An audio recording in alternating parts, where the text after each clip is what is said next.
The camera was always there.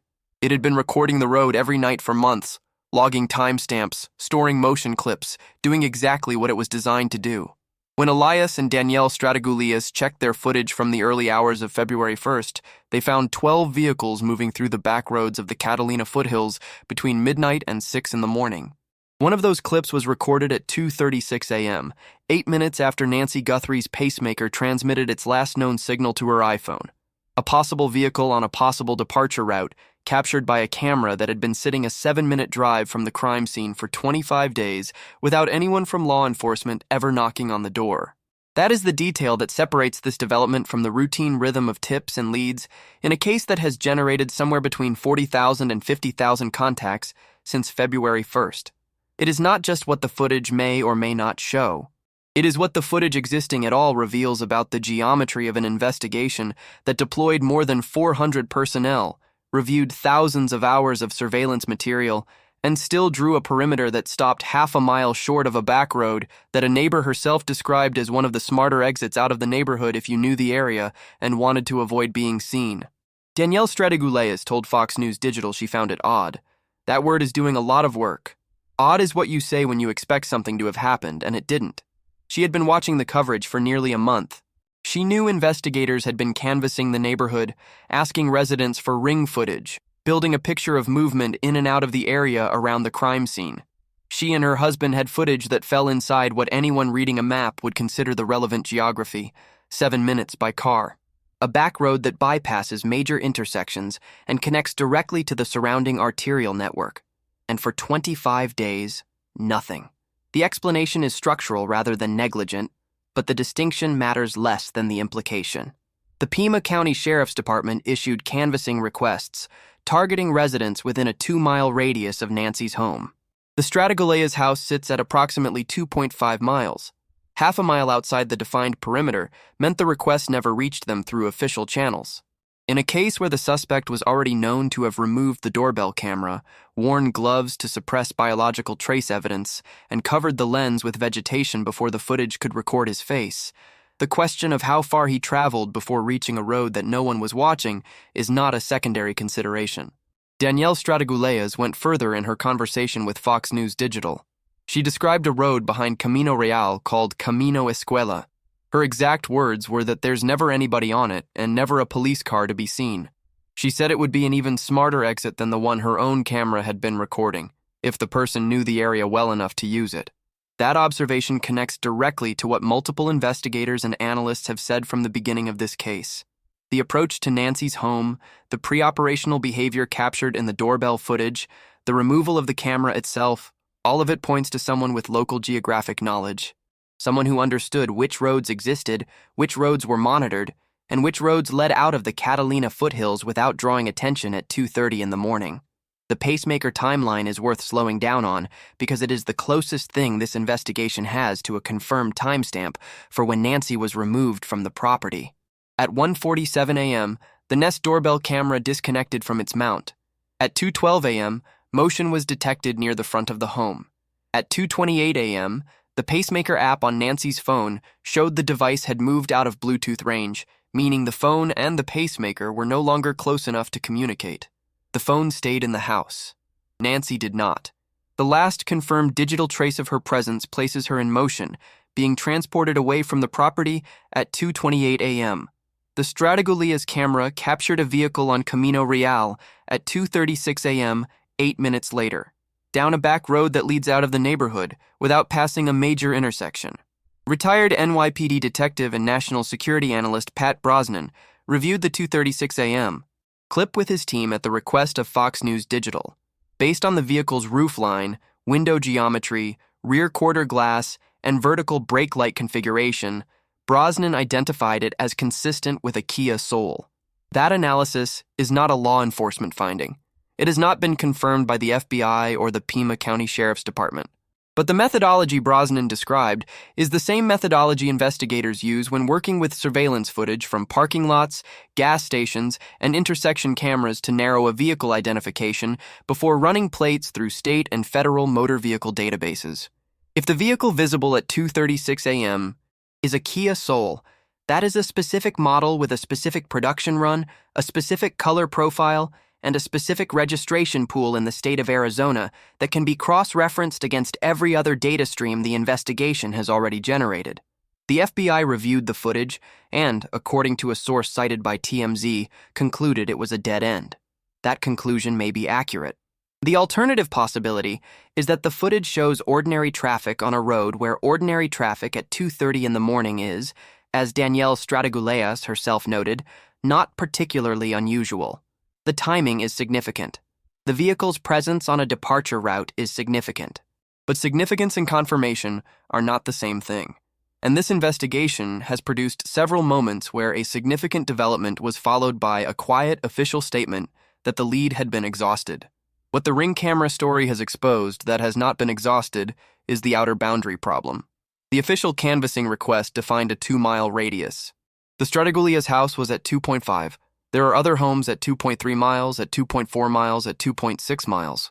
There are other back roads beyond Camino Real. There is Camino Escuela, which Danielle described in plain terms as a road that never sees police presence. The question of what exists on those roads, on those cameras, in those unreviewed clips from the early hours of February 1st, is a question that the original canvassing perimeter was never designed to answer. The FBI has disclosed that the total volume of video collected in this investigation has reached 10,000 hours. That number is not an achievement to be announced. It is a logistics problem to be solved. Every hour of surveillance footage must be reviewed in real time, meaning that a 10,000-hour archive requires 10,000 hours of analyst attention before it can be fully processed. That is more than 400 days of continuous review for a single investigator working around the clock. The FBI does not have a single investigator. It has teams. But the math still describes a backlog of evidence that no amount of resources converts into an instant answer. There is something worth saying directly at this point in the investigation, something that the daily cadence of updates and developments tends to obscure. This case has been covered with extraordinary intensity for 27 days. Hundreds of journalists, analysts, retired agents, and forensic experts have offered assessments in real time. The public has sent more than 50,000 tips. A family has been grieving publicly on a national platform while simultaneously managing the logistics of a criminal investigation they cannot control. And as of today, the identity of the person who entered Nancy Guthrie's home on the morning of February 1st remains unknown. That outcome is not a failure of effort. It may, however, reflect a failure of geometry. The 2-mile perimeter was a reasonable operational decision on day one. Investigators establish working boundaries based on available information, and in the first days of a case, the information is always incomplete. The perimeter is designed to be expanded as the picture develops. What is harder to explain is why, 25 days into one of the most heavily resourced missing person investigations in recent American history, a back road 7 minutes from the crime scene had not been canvassed. The Stratigouleas family was not hiding. They were watching the news. They found it odd that no one had come. Odd is not an accusation, but it is a data point. The sheriff's department has faced consistent criticism throughout this investigation for communication decisions that have at times created more confusion than clarity. The public dispute with reporters over whether the doorbell images were taken on different days is one example. The official position that no timestamps exist and therefore the two-visit theory is speculative is technically defensible. But multiple independent sources at ABC News, CNN, and CBS News, working separately, all reported the same underlying intelligence, that investigators believe the images came from different days. When 3 major newsrooms with different sourcing networks independently reach the same conclusion, the gap between that conclusion and the official position deserves scrutiny rather than dismissal. None of this means the investigation is failing. 400 investigators working for 27 days without a publicly identified suspect does not mean they have nothing. It means they have not yet reached the evidentiary threshold required to make an arrest that results in a conviction rather than a dismissal. That distinction matters enormously in a case where the prosecution, when it comes, will need to be built on evidence that withstands every legal challenge it will face. The genetic genealogy process takes time precisely because it needs to be done correctly. Walmart's records are only useful if the transaction can be connected to a specific individual through a chain of custody that holds up in court. Every forensic step that investigators are moving through slowly is moving slowly for a reason. What concerns me, reviewing the totality of what has been reported, is the departure route. The behavioral profile that emerges from the doorbell footage describes someone who thought carefully about the approach. He researched the camera. He returned with equipment to neutralize it. He wore gloves to suppress biological trace evidence. He chose attire designed to make identification difficult. That level of operational preparation does not coexist easily with an improvised exit. Someone who planned the entry almost certainly planned the departure, and the departure route, based on the Stratigouleas footage and Danielle's description of Camino Real, runs through roads that received no formal investigative attention for the first 25 days of the case. If the 2-mile perimeter was the right call on day 1, it may not have been the right call on day 15. The request to neighbors for footage going back to January 1st, covering a full month before the disappearance, suggests investigators understood they were looking for a pattern of behavior rather than a single event. That logic, applied consistently, should have extended the geographic search as readily as it extended the temporal one.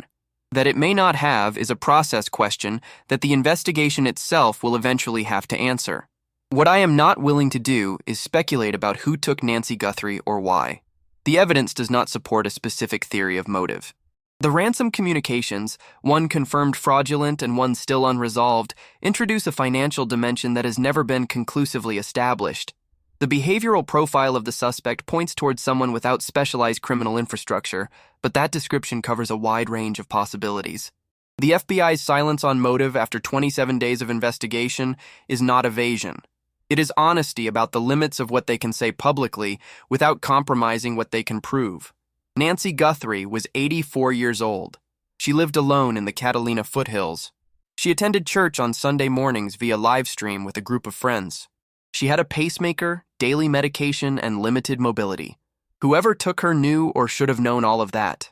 The decision to take her anyway is the behavioral fact that everything else in this investigation flows from. That decision was made by a specific person, on a specific night, on a specific road somewhere in the Catalina Foothills. Someone else knows who that person is. The $1 million reward exists because the investigation has reached the point where the most productive next move is changing the incentive calculation for that someone. The clip on Camino Real at 2:36 a.m. went unreviewed for 25 days, not because investigators were negligent, but because the perimeter was drawn at 2 miles and the house was at 2.5. The road Danielle described as a smarter exit exists beyond that perimeter. The 10,000 hours of footage does not yet include everything those roads recorded. What that means in practical terms is that the departure route out of the Catalina Foothills on the morning of February 1st may still be visible on cameras that no one has asked about yet, on roads that fall outside parameters that were reasonable when they were established and are now worth reconsidering. The investigation's job, in the weeks and months ahead, is to follow the data where the data goes, not where the initial perimeter assumed it would. A retired couple checked their ring footage because they were watching the news and thought it might help. They had not been asked. They live on a back road that leads out of the neighborhood. Their camera recorded 12 vehicles in the hours surrounding Nancy Guthrie's disappearance. One of those vehicles passed through at 2:36 a.m. Someone drove that road that night. The question of who it was and where they were coming from is one the investigation is now beginning to ask 25 days later than it might have. Nancy Ellen Long Guthrie has been missing for 27 days. If you have any information about her disappearance, contact the FBI at 1-800-CALL-FBI or submit a tip at tips.fbi.gov. The Pima County Sheriff's tip line is 520-351-4900. The family reward remains $1 million for any information leading to her recovery.